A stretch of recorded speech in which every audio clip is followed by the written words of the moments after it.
It's been said that every quilt tells a story, and it's so true. But I also believe every quilter has a story to tell. I wanted to hear about the people behind these wonderful quilts and thought you'd enjoy hearing about their lives also. Welcome to A Quilter's Life. I don't know how Ashli Montgomery keeps up with all the things she has going on. I'm guessing that the support from her family helps with so many of the projects she's doing. This is my second interview with Ashli. I wanted to touch base with her as she has some new books available under her pen name, Virginia Dell Smith, that you might want for a Christmas gift. She also is leading a book club and quilt-alongs, among other responsibilities she has going on. Ashli's nonprofit organization, Quilt to END ALZ, continues to be an excellent resource for those that want to contribute to the Alzheimer's organization with their quilting.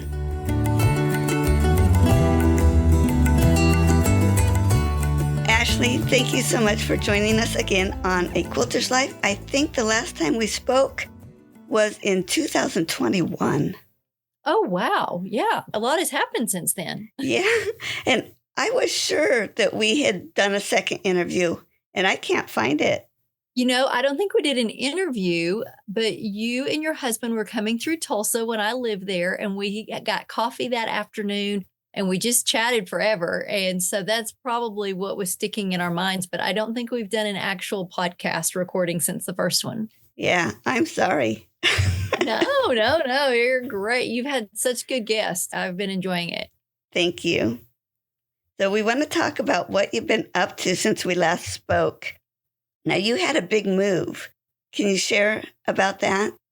I have. I've actually had two of them. So when we talked the first time and when we talked in person, we were living in Tulsa, Oklahoma, and we spent 8 wonderful years there. And my husband took a different coaching job. He was actually let go from the University of Tulsa, which was hard. Our family was really entrenched there.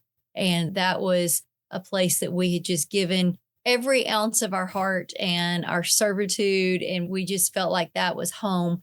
And so to have that kind of pulled away, it was challenging. And that's something that coaching families have to face and deal with. It was the first time that we ever had. But within about 2 weeks, he was offered another position. And so we moved to Auburn, Alabama, and he served as the offensive coordinator for Auburn University in 2023. It wasn't a great situation, and he is not there anymore. He was let go from that. And it was a time of reflection and really being tested on trusting in God's plan, in his timing, in the challenges that we have to face.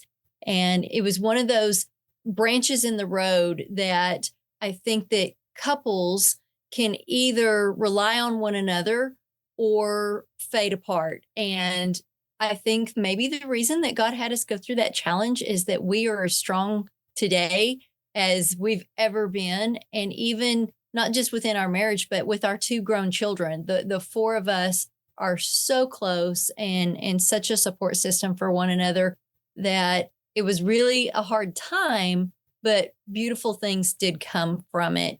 So after he was let go at Auburn in January, he took a job coaching at the professional level. He was with the Birmingham Stallions, which is a UFL spring league team. It feels temporary. It's not like the NFL where it's a 12-month out of the year commitment. I stayed in Auburn getting the house ready to sell. Our daughter was there going to graduate school. My mom had moved there, not with us, but along with us. So I stayed in Auburn, and that was the first time in almost 29 years of marriage that he and I have been in 2 different places for more than just a short amount of time. And again, we discovered that we like life together much better. So he won the UFL championship in June, and it was a blast. And then we came back to his hometown where we have a little falling down shack on the lake outside of town. And we've just been in vacation mode, and we have loved it. We've gone back to Auburn to check on the house, which is still for sale, and check on our daughter and my mom. We've gone several times to see our son in Houston, where he's now a football coach for a small college. So we have just really been living the good life this fall. He's pretty antsy to get back into college coaching. I think he would enjoy doing the UFL thing again, but then that leaves so much of the year open. He's not much of a sitter. He likes to be doing and going, and that whole intensity of college football coaching, that's his calling. And so I think that we'll probably be moving again here pretty soon, but we have owned this little lake place for 13 years now. And this is really what my children look back to for their roots and where they have common memories and where they can bring their children and their spouses someday and say, hey, when I was growing up, this is where we go fishing and this is where we jump off the dock. And this is, all these fun memories. So this will always be home base, but I do envision that over the next few weeks, we'll be doing something. Wow, that's a lot on your plate. It has been, but I really gave myself a lot of grace and said, it's okay to pause some of the other endeavors that I work on. I have a very entrepreneurial spirit. So I have a lot of irons in the fire, little businesses and projects and charitable work and community work. I really thrive on those things. So it's been a nice break, but I wanted to give all of my attention to this very out of the norm time with my husband, because I know what that coaching schedule looks like. And when I say this is the first time that he's had time off in 29 years, I am not exaggerating. It really is the first time we've had days like this, and it's been really beautiful. Wow. Now, we had actually scheduled to do an interview earlier, but then the weather got in the way. And that was just before Hurricane Helene hit. Now, did the hurricane hit you too? No, I think that what happened that day, we got some outer bands of storms, and whatever it did to our internet service out here at the lake, we were completely out of internet, and our phones are always spotty out at the lake, like our cell signal. But normally our internet's pretty good. And it took us about 2 weeks to get everything reinstalled, reconnected, back up and running. And I still hold my breath every time I see that little spinning wheel, like, oh no, sure, I hope that we have not lost the Wi-Fi connection.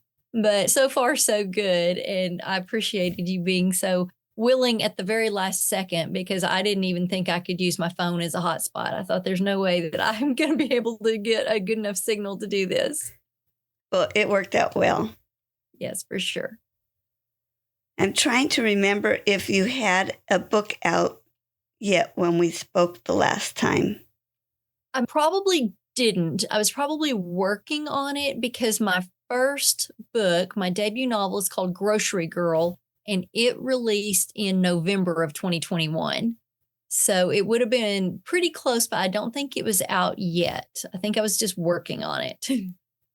And share how your books have come along and what's going on with those. So my books are wholesome and cozy romance.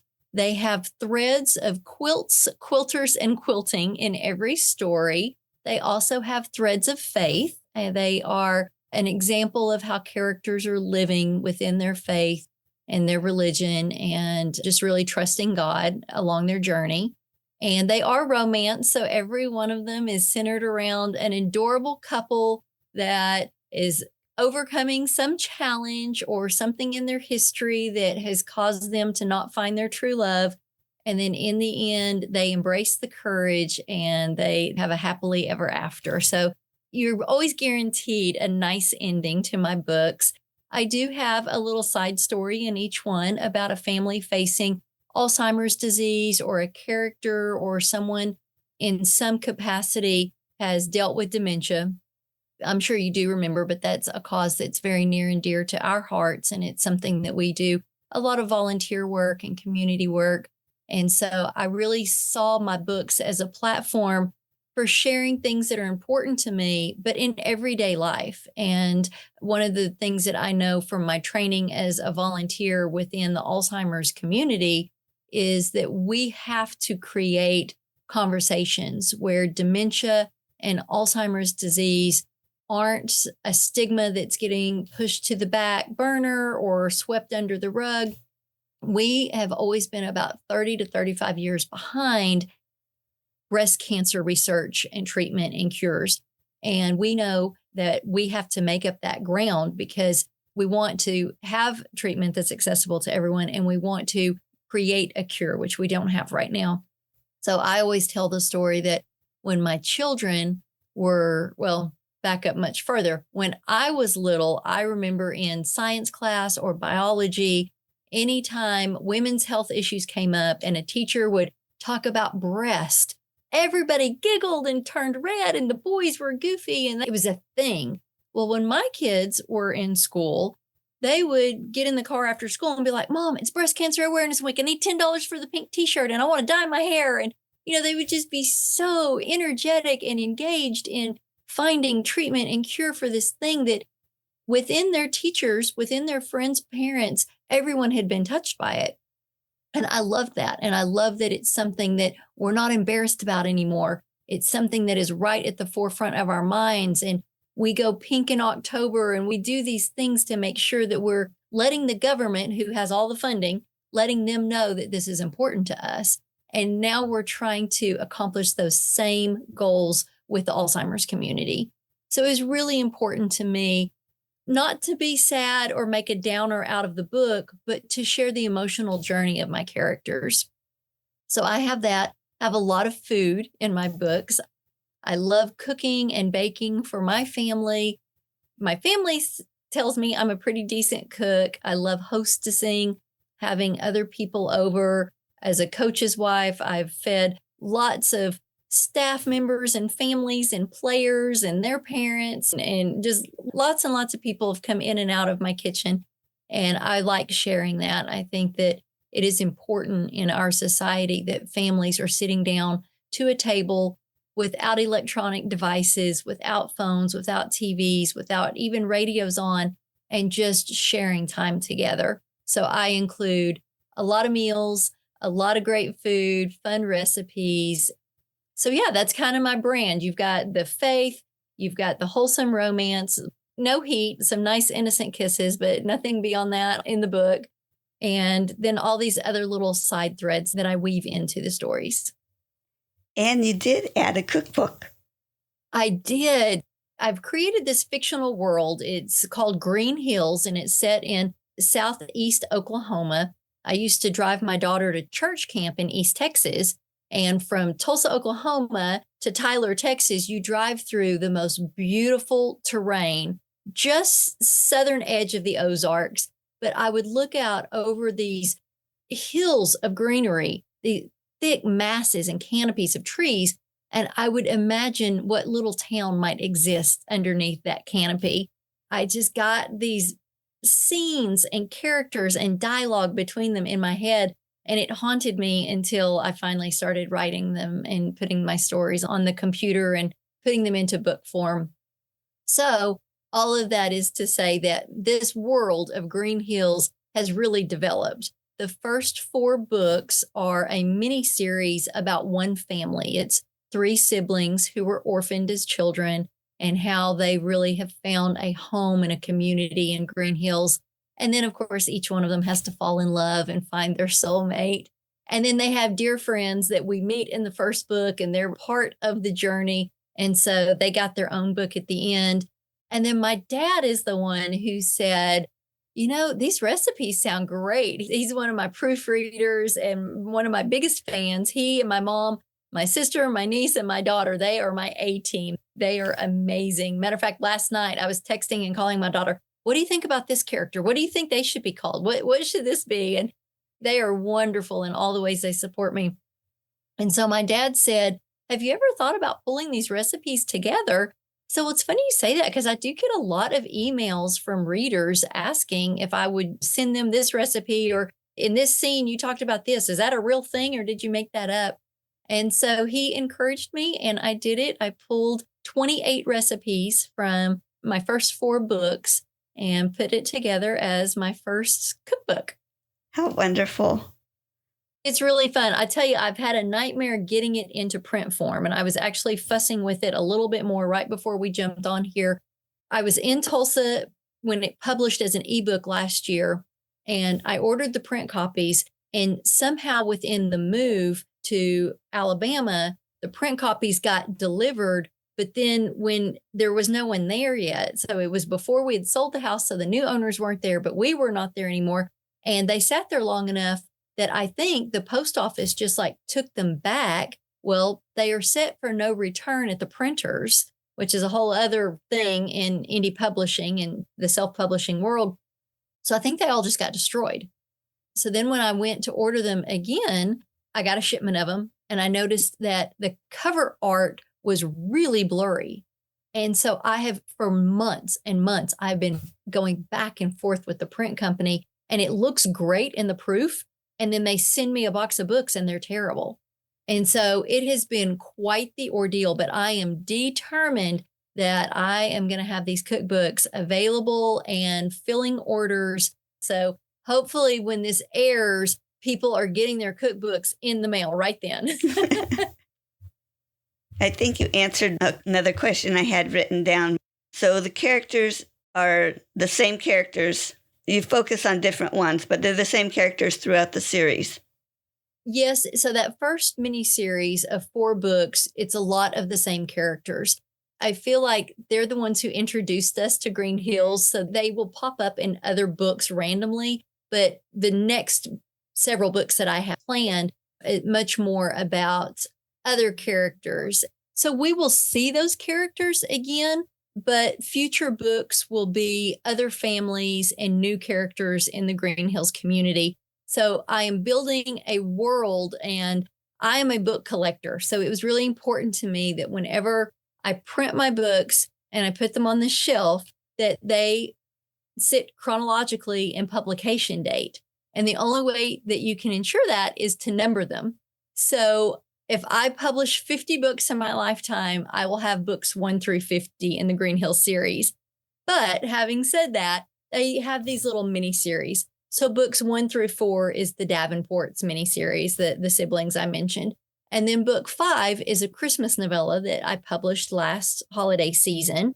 And then I'm working on books 6, 7, and 8 right now, which will be coming out in 2025. And that is a family in Scotland. It's these 3 sisters, but we meet them because of the family from the first 4 books. So it's very connected, but everything is standalone. So you will definitely see those characters. You'll recognize them from earlier books, but if you didn't read the earlier books, you're not going to be left out. That's always good to know. Yes, very good to know. You mentioned the cookbook was in Audible. So are all of your books in Audible? So the cookbook is the only one that's not in Audible. Oh. So it is an ebook. Yeah, it's a digital ebook. I haven't ever listened to a cookbook before. And the way that I compiled my cookbook is that because each recipe is pulled from a scene in one of the books of romance, then that recipe page, it starts with the excerpt where it appears in the book. And then I have a little snippet from me, why that was chosen, where the recipe came from, what makes it special, how I like to serve it, some little tidbit of information, and then the recipe. So I just didn't know if that was going to be a really good format for an audio book. And I feel like it would be hard if I was listening to a cookbook, listening to recipes, I would be continuously trying to write it down, in which case you need the printed book or you need the ebook where you can read it off the page. So I did not do an audio for the cookbook, but the first 4 books, the Davenport miniseries, they are narrated by a woman. Her name is Exie Sands, and she is phenomenal. She is an award-winning voice actress, and she has done so many incredible stories, some very well-known, traditionally published authors, some indie authors like myself, some up-and-comers, all different genres. But I fell in love with her voice because I enjoyed listening to audiobooks while I quilt. And I came across her and I thought, this is who has to read my first series.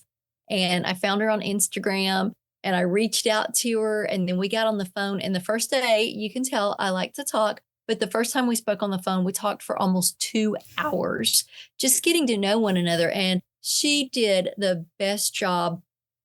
I really liked that concept of one person reading that whole miniseries. So then when I did this Christmas novella, I thought, well, I'd like to do Christmas novellas every few years, but how am I going to get the same person to always be reading the Christmas collection stories? And the only way I could guarantee it is if I read it myself.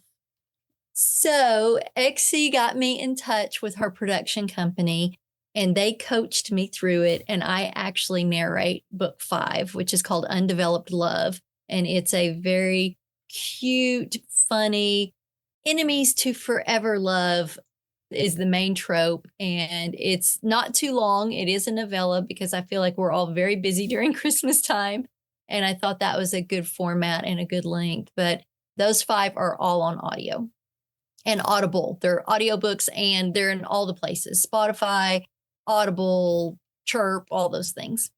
And you plan to do that with your next set of books? I do. I'm going to have to find a new narrator because XE said, if you make these girls Scottish, I'm out. So I'm going to have to find someone who might have a very good Scottish accent or who is Scottish by birth. And that would be really amazing as well. It should be interesting to find someone with that accent. Yes, it'll be fun to audition narrators for sure. What is the book bells of? Oh, is that the Christmas novella? No. So the book bells, this is a monthly book club that I started. And in my novels, the characters are part of a book club called the Book Bells. And my son's first dog, our first family dog, was a beautiful yellow lab. At the time, he was 4 years old and he was very into the rescue heroes. I don't know if you remember those cartoons from back in the early 2000s, but he wanted a rescue hero dog. And he picked this beautiful yellow lab for his birthday. And he called her Brave Belle the Wonder Dog. That shortened very quickly down to Belle. And I was trying to come up with a name for my book club in the series. And I was talking to my sister and she said, well, what if you did something about Belle? And I said, as in Cannon's dog Belle? And she said, yes, when you said book club in Green Hills, I just had this vision of like a dog coming down the street, maybe with a book or with the owner. And just, I don't know, I just felt like Belle is part of the book club. And I said, you know what? I kind of love that. And so it's the Book Bells of Green Hills. And we actually meet once a month on Zoom. There's no charge or anything. And so far we've gone through all 5 of my books and done behind the scenes and read them and discussion questions and things like that. And then we started doing some other books that are either Alzheimer's or quilt based. So right now we've done mostly quilt books. We even did Dolly Parton's Coat of Many Colors, the picture book, 1 month. And we had so much fun researching and discussing Dolly and all of her amazing accolades and successes and accomplishments. In November, we are doing one of the Elm Street Quilter books, the very first one, The Quilter's Apprentice. And then in December, we're doing an audio book because I feel like everyone's going to be moving pretty quickly, by Jenny Hale, which is a Christian author that I really enjoy. So I do not have all the books set for 2025.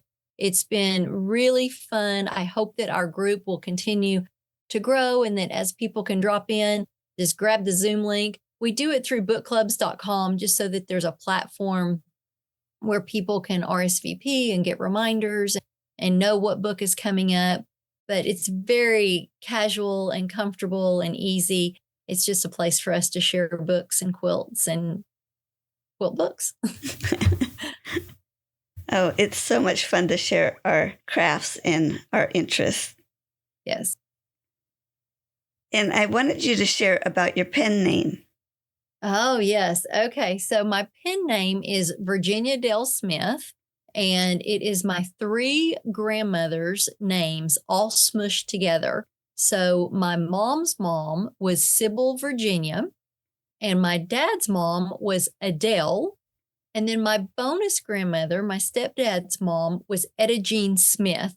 So I took the Virginia and the Adele and I smushed them together with an apostrophe. And then I gave myself the last name of Smith. And all three of them taught me very valuable lessons about family and about loving unconditionally and about how words build family. I wanted to honor them in that way. And it's been really fun, I guess, to develop this alter ego, I would say. It's been really neat. I think it's confusing sometimes because I do have a lot of irons in the fire. I mentioned earlier, I really have a strong entrepreneurial spirit. So I'm always doing a new project and giving it a fun name and a fun identity. And then I'm like, oh, but I'm also doing this. And I think sometimes people are like, wait a second, I thought that was the Quilt to End ALZ lady. And now you're telling me her name is Ashley, but now you're saying her name is Virginia Dale Smith and that she writes books. And yes, to all of the above. Can you share why you chose to create a pen name instead of just using Ashli? You know, I think that I wanted to do something to honor them. I was very close to all three of them, and their deaths were really hard for me in a lot of different ways. And I miss all three of them a lot. And I just wanted to carry them with me through this writing journey. And I felt like a pen name was a fun way to do that. I also thought that Virginia Dale Smith just sounds like a sweet Southern woman who knows everything about her small town. And so I thought that that was very catchy and very fun. You know, I grew up being just plain Ashley. And then I became Coach Montgomery's wife. And then I became Cannon and Macy's mom. And all of their friends and our football players, they all call me Mama Monty because they call my husband Coach Monty. I guess all 10 letters in Montgomery is too much to say. So it got shortened down. And I just felt like this is another piece of my soul. And this is another element of my identity. And she deserved her own name. Oh, cool. I know you're focusing a little bit more on your books right now, but what is going on with Quilt to End ALZ? So the nonprofit will be 6 years old in January on my grandma Sybil's birthday, January 21st. I feel like it has rocked along in the background, and we have continued to do philanthropy work. We've continued to do quilt along projects just to keep our community engaged and together, especially online. We have a Facebook group. And I would love to see it become more active. I would love to see what everyone's working on. I know there are a lot of quilt groups out there for that same purpose. And I've been okay with letting my focus be on launching this writing career. But the quilting is definitely my therapy. It's one of my favorite things to be doing. And so I'm excited that I have good plans for 2025. I have a lot of goals to kind of reinvigorate Quilt to End ALZ. One thing that I'm looking at is a little bit of retail space here in the town that we're in. And it wouldn't be over the top fancy because I don't know how our potential move or our timing. But like I said, this will always be home and home base. And so it would be amazing to have some space where I could do some workshops. In the Alzheimer's Association world, we have an event called The Longest Day. And it's on the summer solstice because that's the day with the most light and the most time to shed light on how we can end this disease. And I would love to do a longest day event annually where quilters can come together and really share our journeys. And if that includes dementia, you find out that you're not alone. And if it doesn't include dementia, then you're a great support network for everyone else there who has had to face that with a loved one. And I think that that's really what I would love to see evolve. We do have, like I said, an active Facebook group. We have a membership called the Clubhouse, and we started it last year just because doing the quilt along, it's a block of the month program.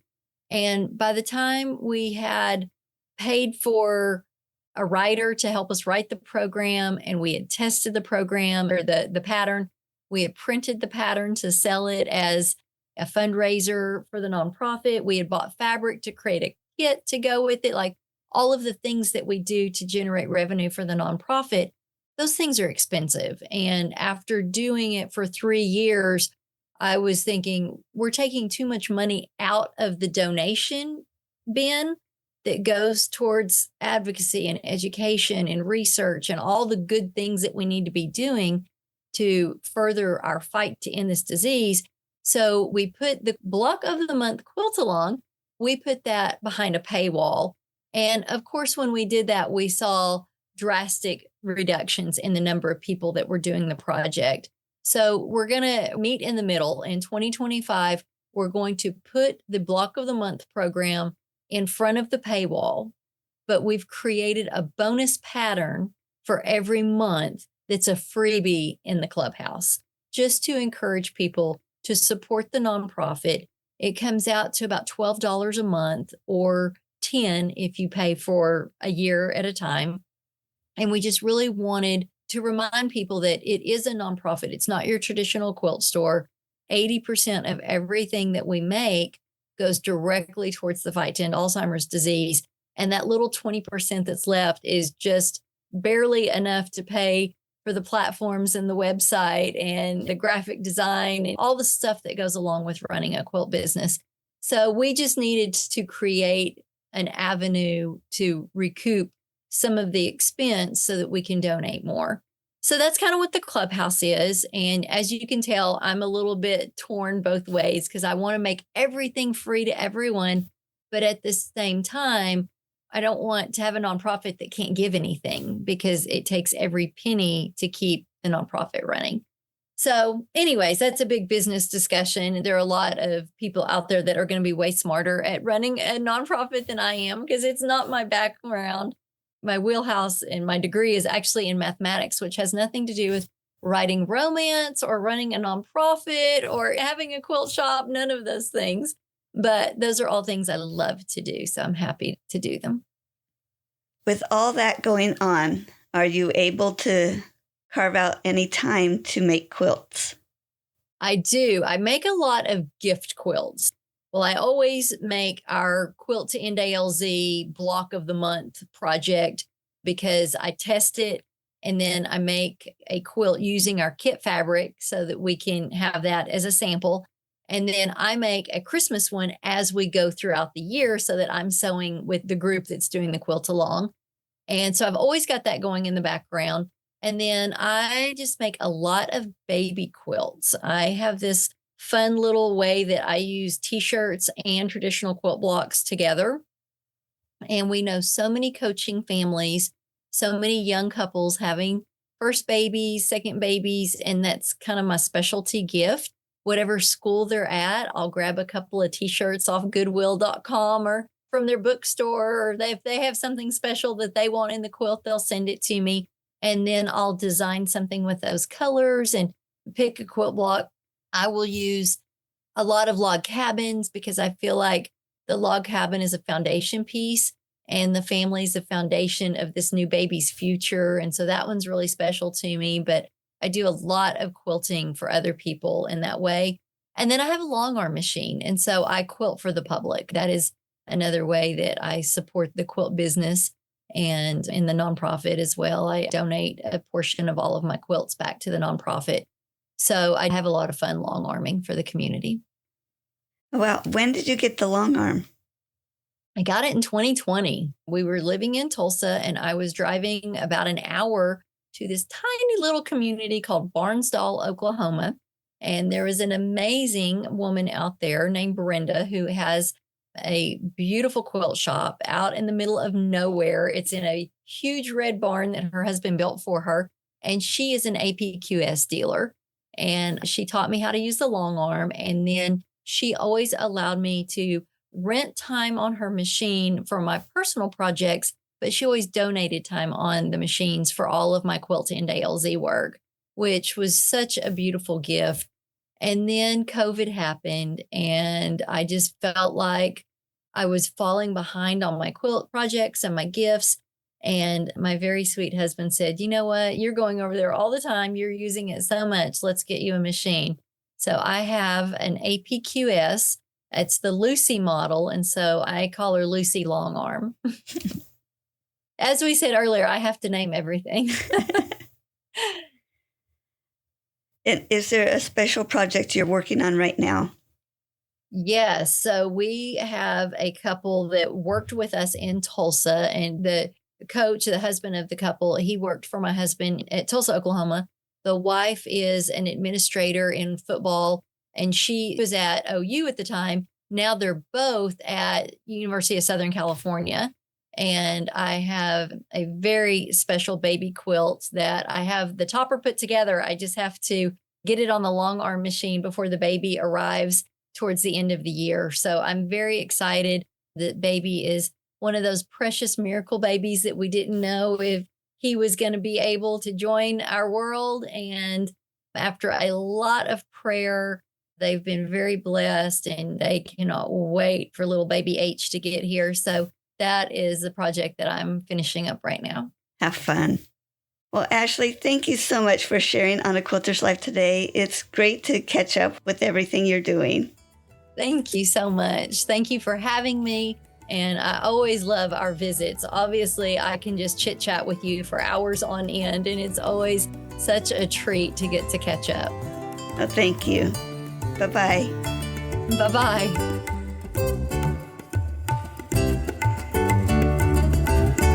You can find more stories on aquilterslife.com or subscribe on your favorite podcast player so each episode will be downloaded automatically. Also, I want to hear about you and your wonderful quilts. Please contact me, Paula Chamberlain, through the website to set up an interview. And as always, thanks for listening.